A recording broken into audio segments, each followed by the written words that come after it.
தாவீது ராஜாவாக அபிஷேகம் செய்யப்பட்ட பிறகு தேவனுடைய ஆவி அவரின் மேல் வந்தது. ஆனால் சவுல் ராஜாவின் மனசில் அமைதியில்லை.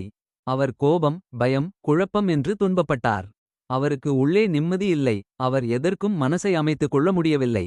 கவலை தோய்ந்த முகம். சவுலின் ஊழியர்கள் கவலைப்பட்டு ஒருநாள் சொன்னார்கள்.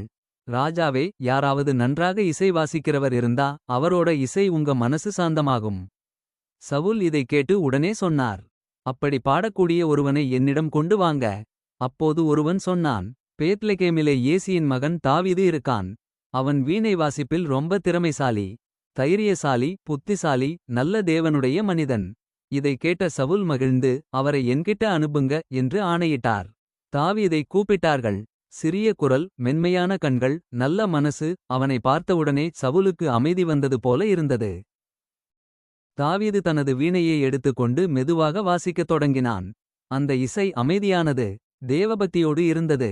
மனசை அமைத்துக் கொடுக்கும் தாய்மையின் குரல் போல இருந்தது. இசை குறிப்புகள் மஞ்சள் நிற இதயம். அந்த இசையை கேட்ட சவுலின் இதயம் நிம்மதியடைந்தது. அவரை தொந்தரவு செய்த ஆவி அவரை விட்டு போய்விட்டது. சவுலின் கண்களில் தாவீதுக்கு நேசம் பிறந்தது.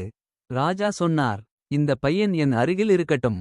அவன் எனக்கு மகிழ்ச்சி தருகிறான். அவ்வாறே தாவீது சவுலுக்கு ஆயுதம் சுமக்கும் உதவியாளராகவும் ராஜாவை அமைதிப்படுத்தும் இசைக்கலைஞராகவும் மாறினான். அவன் சிறியவர். இன்னும் ராஜா இல்லை.